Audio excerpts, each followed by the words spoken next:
श्रीमद् भागवत महापुराण प्रथम स्कंद। यो लीलालास्य संलग्नौ गतौ लोलोपि लोलतां तं लीलावपुषं बलं वंदे लीलार्थी सिद्धे। श्रीमद् भागवत महापुराण प्रथम स्कंद पहला अध्याय।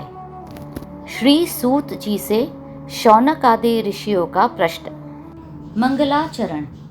जिससे इस जगत की सृष्टि स्थिति और प्रलय होते हैं, क्योंकि वह सभी सद्रूप पदार्थों में अनुगत है और असत पदार्थों से पृथक है, जड़ नहीं चेतन है, परतंत्र नहीं स्वयं प्रकाश है, जो ब्रह्मा अथवा हिरण्यगर्भ नहीं, प्रत्युत उन्हें अपने संकल्प से ही जिसने उस वेद ज्ञान का दान किया है, जिसके संबंध में बड़े बड़े विद्वान भी मोहित हो जाते हैं। जैसे तेजोमय सूर्य रश्मियों में जल का, जल में स्थल का और स्थल में जल का भ्रम होता है, वैसे ही जिसमें यह त्रिगुणमयी जागृत स्वप्न सुषुप्ति रूप सृष्टि मिथ्या होने पर भी अधिष्ठान सत्ता से सत्यवत प्रतीत हो रही है, उस अपनी स्वयं प्रकाश ज्योति से सर्वदा और सर्वथा माया और माय कार्य से पूर्णतः मुक्त रहने वाले परम सत्य रूप परमात्मा का हम ध्यान करते हैं। महामुनि व्यासदेव के द्वारा निर्मित इस श्रीमद् भागवत महापुराण में मोक्ष पर्यंत फल की कामना से रहित परम धर्म निरूपण हुआ है। इसमें शुद्धांतःकरण सत्पुरुषों के जानने योग्य उस वास्तविक वस्तु परमात्मा का निरूपण हुआ है, जो तीनों तापों का जड़ से नाश करने वाली और परम कल्याण देने वाली है। अब और किसी साधन या शास्त्र से क्या प्रयोजन? जिस समय भी सुकृति पुरुष इसके श्रवण की इच्छा करते हैं, ईश्वर उसी समय अविलंब उनके हृदय में आकर बंदी बन जाता है। रस के मर्मज्ञ भक्तजन, यह श्रीमद् भागवत वेद रूप कल्प वृक्ष का ही पका हुआ फल है। श्री सुखदेव रूप तोते के मुख का संबंध हो जाने से यह परमानंदमयी सुधा से परिपूर्ण हो गया है। इस फल में छिलका, गुठली आदि त्याज्य अंश तनिक भी नहीं है। यह मूर्तिमान रस है।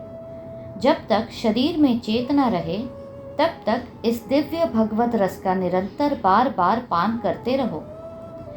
यह पृथ्वी पर ही सुलभ है। कथा प्रारंभ। एक बार भगवान विष्णु एवं देवताओं के परम पुण्यमय क्षेत्र नैमिषारण्य में शौनक आदि ऋषियों ने भगवत प्राप्ति की इच्छा से सहस्त्र वर्षों में पूरे होने वाले एक महान यज्ञ का अनुष्ठान किया।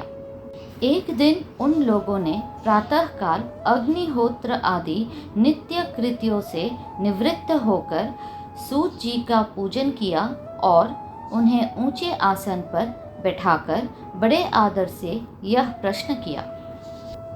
ऋषियों ने कहा, सूत जी, आप निष्पाप है।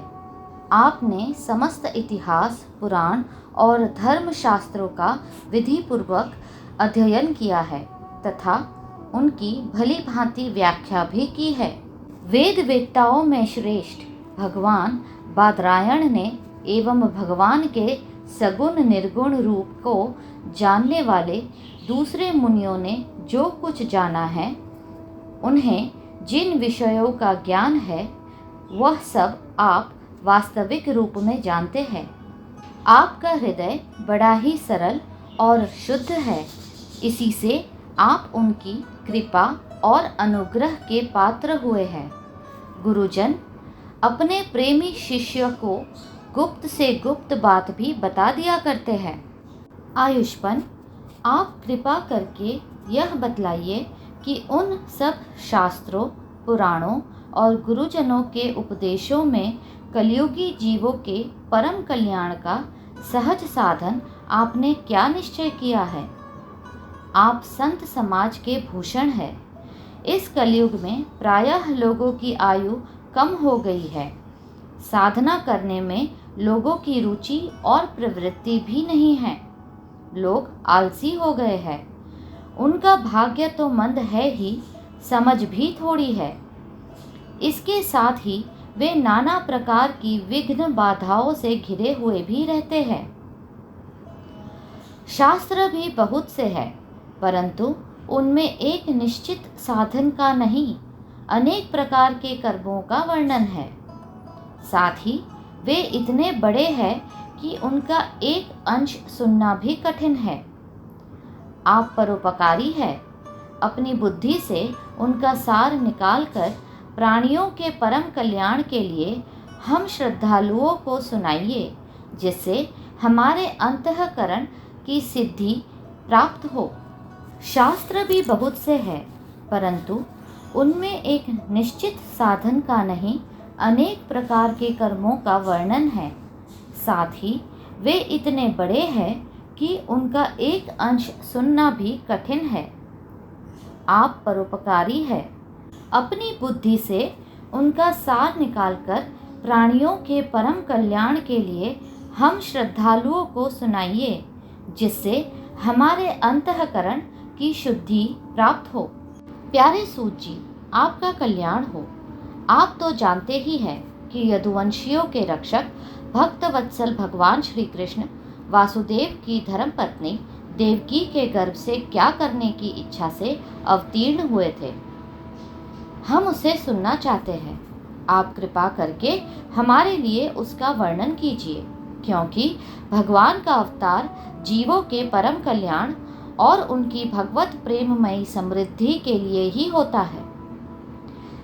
यह जीव जन्म मृत्यु के घोर चक्र में पड़ा हुआ है।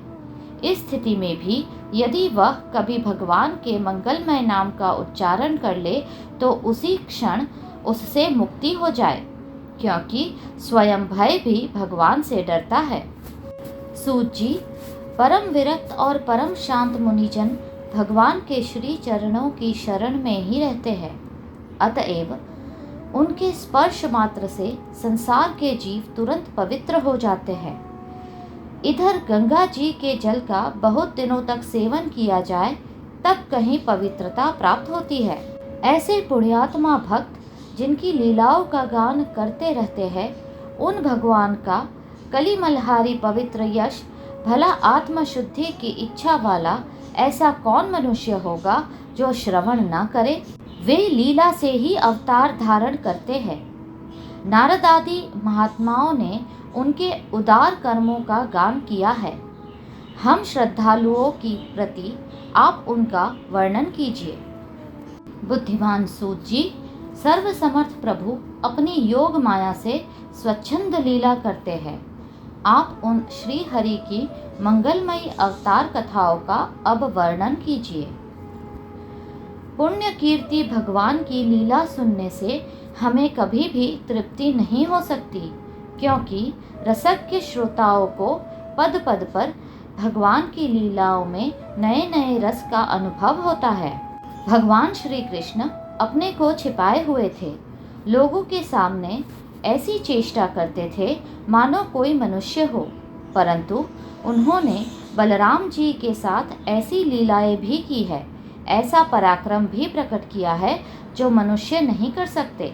कलयुग को आया जानकर इस वैष्णव क्षेत्र में हम दीर्घकालीन सत्र का संकल्प करके बैठे हैं।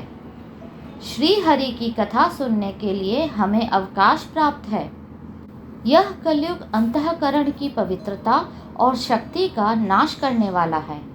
इससे पार पाना कठिन है। जैसे समुद्र से पार जाने वालों को कर्णधार मिल जाए, उसी प्रकार इससे पार पाने की इच्छा रखने वाले हम लोगों से ब्रह्मा ने आपको मिलाया है। धर्म रक्षक ब्राह्मण भक्त योगेश्वर भगवान श्री कृष्ण के अपने धाम में पधार जाने पर धर्म ने अब किसकी शरण ली है, यह बताइए। श्रीमद् भागवत महापुराण प्रथम स्कंद दूसरा अध्याय। भागवत कथा और भागवत भक्ति का महात्म्य। श्री व्यास जी कहते हैं, शौनक आदि ब्रह्मवादी ऋषियों के ये प्रश्न सुनकर रोमहर्ष के पुत्र उग्रश्रवा को बड़ा ही आनंद हुआ। उन्होंने ऋषियों के इस मंगलमय प्रश्न का अभिनंदन करके कहना आरंभ किया। सूत जी ने कहा, जिस समय श्री सुखदेव जी का यज्ञोपवीत संस्कार भी नहीं हुआ था, सूतराम लौकिक वैदिक कर्मों के अनुष्ठान का अवसर भी नहीं आया था, उन्हें अकेले ही संन्यास लेने के उद्देश्य से जाते देखकर उनके पिता व्यास जी विरह से कातर होकर पुकारने लगे, बेटा बेटा। उस समय तन्मय होने के कारण श्री सुखदेव जी की ओर से वृक्षों ने उत्तर दिया। ऐसे सबके हृदय में विराजमान श्री सुखदेव मुनि को मैं नमस्कार करता हूँ। यह श्रीमद् भगवत अत्यंत गोपनीय रहस्यात्मक पुराण है। यह भगवत स्वरूप का अनुभव कराने वाला और समस्त वेदों का सार है। संसार में फंसे हुए जो लोग इस घोर अज्ञानांधकार से पार जाना चाहते हैं, उनके लिए आध्यात्मिक तत्वों को प्रकाशित करने वाला यह एक अद्वितीय दीपक है। वास्तव में उन्हीं पर करुणा करके बड़े बड़े मुनियों के आचार्य श्री सुखदेव जी ने इसका वर्णन किया है। मैं उनकी शरण ग्रहण करता हूँ। मनुष्य में सर्वश्रेष्ठ भगवान के अवतार नर नारायण ऋषियों को, सरस्वती देवी को और श्री व्यासदेव जी को नमस्कार करके तब संसार और अंतःकरण के समस्त विकारों पर विजय प्राप्त करने वाले इस श्रीमद् भागवत महापुराण का पाठ करना चाहिए। ऋषियों, आपने संपूर्ण विश्व के कल्याण के लिए यह बहुत सुंदर प्रश्न किया है, क्योंकि यह प्रश्न श्री कृष्ण के संबंध में है और इससे भली भांति आत्मशुद्धि हो जाती है। मनुष्य के लिए सर्वश्रेष्ठ धर्म वही है जिससे भगवान श्री कृष्ण में भक्ति हो। भक्ति भी ऐसी जिसमें किसी प्रकार की कामना न हो और जो नित्य निरंतर बनी रहे। ऐसे भक्ति से हृदय आनंद स्वरूप परमात्मा की उपलब्धि करके कृतकृत्य हो जाता है। भगवान श्री कृष्ण में भक्ति होते ही अनन्य प्रेम से उनमें चित्त जोड़ते ही निष्काम ज्ञान और वैराग्य का आविर्भाव हो जाता है। धर्म का ठीक ठीक अनुष्ठान करने पर भी यदि मनुष्य के हृदय में भगवान की लीला कथाओं के प्रति अनुराग का उदय न हो तो वह निराश्रम ही श्रम है। धर्म का फल है मोक्ष। उसकी सार्थकता अर्थ प्राप्ति में नहीं है। अर्थ केवल धर्म के लिए है। भोग विलास उसका फल नहीं माना गया है। भोग विलास का फल इंद्रियों को तृप्त करना नहीं है। उसका प्रयोजन है केवल जीवन निर्वाह। जीवन का फल भी तत्व जिज्ञासा है। बहुत कर्म करके स्वर्ग आदि प्राप्ति करना उसका फल नहीं है। तत्ववेत्ता लोग ज्ञाता और ज्ञेय के भेद से रहित अखंड अद्वितीय सच्चिदानंद स्वरूप ज्ञान को ही तत्व कहते हैं। उसी को कोई ब्रह्म, कोई परमात्मा और कोई भगवान के नाम से पुकारते हैं। श्रद्धालु मुनिजन भागवत श्रवण से प्राप्त ज्ञान वैराग्य युक्त भक्ति से अपने हृदय में उस परम तत्व स्वरूप परमात्मा का अनुभव करते हैं।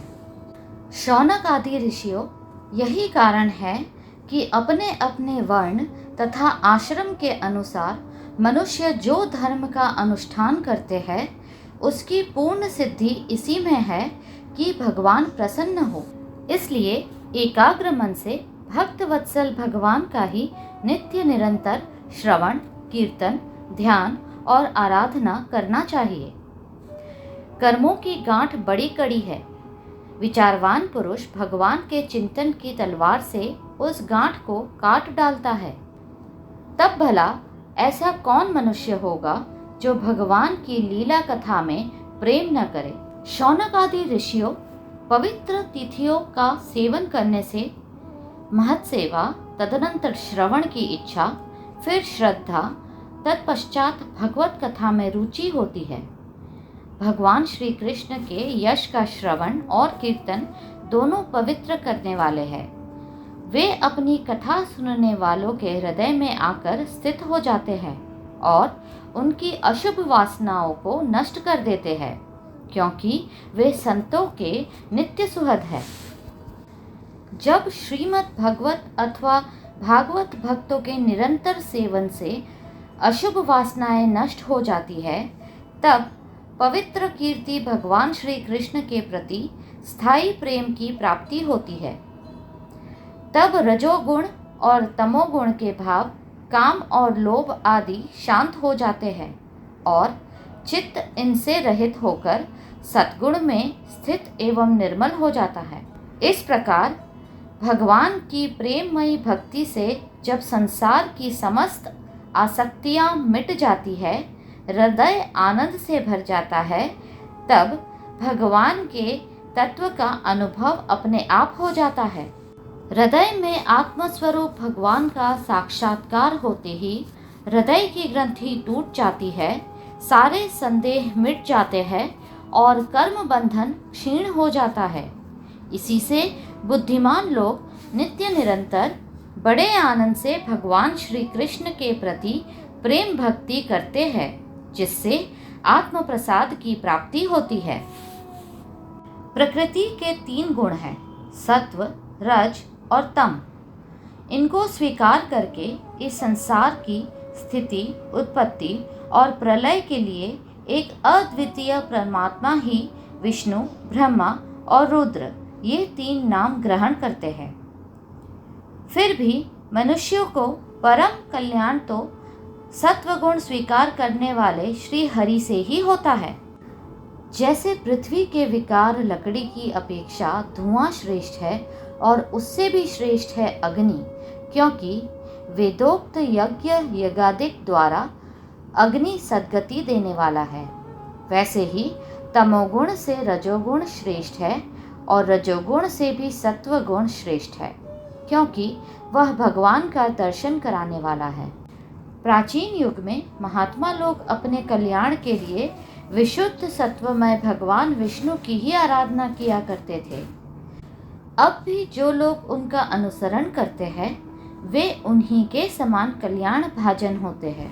जो लोग इस संसार सागर से पार जाना चाहते हैं, वे यद्यपि किसी की निंदा तो नहीं करते, न किसी में दोष ही देखते हैं, फिर भी घोर रूप वाले तमोगुणी, रजोगुणी, भैरव आदि भूतपतियों की उपासना न करके सत्वगुणी विष्णु भगवान और उनके अंश कला स्वरूपों का ही भजन करते हैं। परंतु जिसका स्वभाव रजोगुणी अथवा तमोगुणी है, वे धन, ऐश्वर्य और संतान की कामना से भूत, पितर और प्रजापतियों की उपासना करते हैं, क्योंकि इन लोगों का स्वभाव उनसे मिलता जुलता है। वेदों का तात्पर्य श्री कृष्ण में ही है। यज्ञों के उद्देश्य श्री कृष्ण ही है। योग श्री कृष्ण के लिए ही किए जाते हैं और समस्त कर्मों की परिसमाप्ति भी श्री कृष्ण ही है। ज्ञान से ब्रह्म स्वरूप श्री कृष्ण की ही प्राप्ति होती है। तपस्या श्री कृष्ण की प्रसन्नता के लिए ही की जाती है। श्री कृष्ण के लिए ही धर्मों का अनुष्ठान होता है और सब गतियाँ श्री कृष्ण में ही समा जाती है। यद्यपि भगवान श्री कृष्ण प्रकृति और उसके गुणों से अतीत है, फिर भी अपनी गुणमयी माया से, जो प्रपंच की दृष्टि से है और तत्व की सृष्टि से नहीं है, उन्होंने ही सर्ग के आदि में इस संसार की रचना की थी। ये सत्व, रज और तम तीनों गुण उसी माया के विलास है।